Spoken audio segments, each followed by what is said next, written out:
Social Security at 90, still vital, but facing fierce debate over future funding and privatization.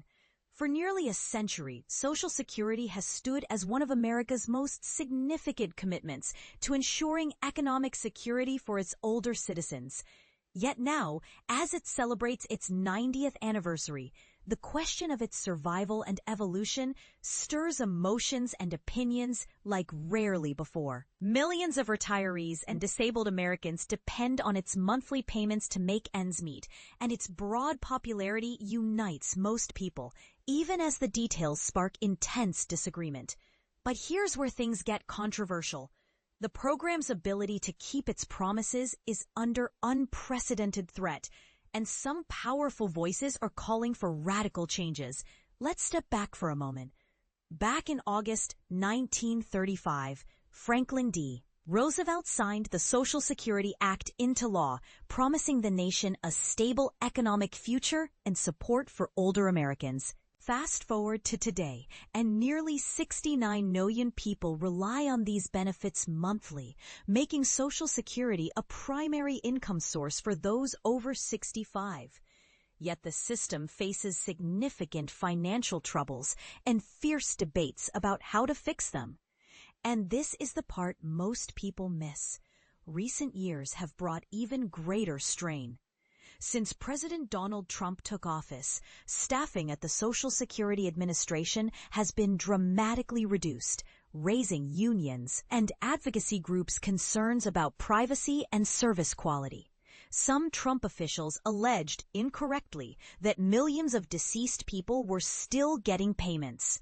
Notably, high-profile figures like Elon Musk have even compared Social Security to a Ponzi scheme, stirring public anxieties about its long-term viability.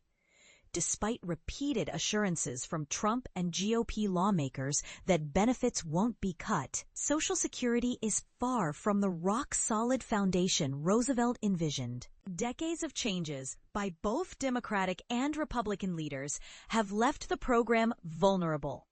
Now, projections say the Social Security Trust Fund may run short of money for full benefit payments by 2034, 1 year earlier than previously expected. After that, retirees would face a sharp cut, with payouts dropping to only 81% of promised benefits unless action is taken. Recent legislation is partly to blame.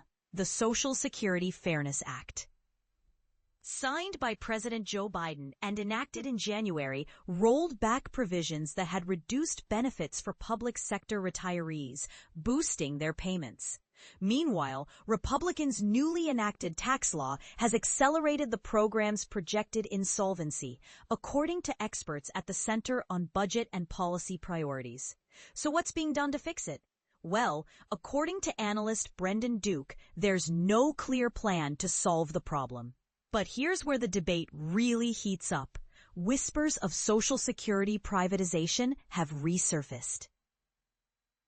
Treasury Secretary Scott Bessent recently suggested Trump's new tax-deferred investment accounts could be a backdoor to privatization, although the Treasury has since sought to clarify those comments. The privatization idea is not new. President George W. Bush pushed for voluntary personal retirement accounts 2 decades ago, but Americans largely rejected the plan, preferring the safety of the current system. The prospect of privatizing Social Security remains deeply unpopular and polarizing. Top economist Glenn Hubbard, once a White House advisor, sees tough decisions ahead. He argues for reducing benefits for wealthier retirees or slowing benefit growth for most to keep the system afloat without raising taxes dramatically. Hubbard says, if you want the same benefits as today, you've got to be prepared to pay much higher taxes. It's a menu of choices, and none of them are painless. Could gradually increasing minimum benefits help without big tax hikes? Hubbard thinks so, but admits that politics make even modest changes challenging. Opponents of privatization, including Nancy Altman from Social Security Works, warn that privatizing benefit administration, rather than creating personal accounts, is the bigger risk under a second Trump term. This year, 7,000 jobs were cut from the agency, reportedly to shrink government, but many worry about service collapse. Former agency leader Martin O'Malley, who served under Biden, believes even deeper issues like lack of transparency and crumbling local offices are going ignored. What do ordinary Americans think? A recent Associated Press NORC poll found that while most older adults, especially Democrats, strongly support Social Security, many have doubts about whether it will be there for them in retirement. Becky Buber, a Maine retiree, describes depending on Social Security after a lifetime of public service and advocates for straightforward fixes, like raising the tax cap for high earners, though she's wary of increasing the retirement age, which is currently 67 for most future retirees. Some conservatives go further. Rachel Gressler of the Heritage Foundation says Social Security should shrink back to a safety net for low-income seniors. She supports privatization and proposes giving every retiree a flat benefit based on years worked, boosting support for the lowest earners.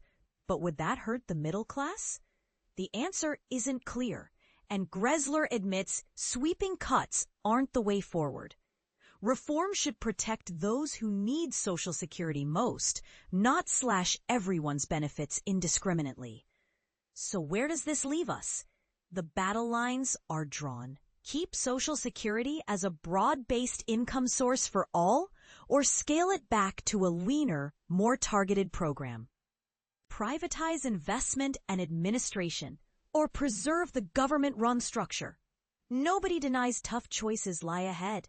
And as the program nears a financial cliff, different solutions, from tax hikes to benefit cuts to sweeping changes, creates bitter divisions. Here's the million-dollar question. Is Social Security headed toward fundamental reform or even privatization? Should benefits be trimmed for the wealthiest retirees? Or should everyone pay more to preserve full payments? Or is the real answer something no one's talking about? Tell us. Do you support privatizing Social Security accounts? Or is that just too risky?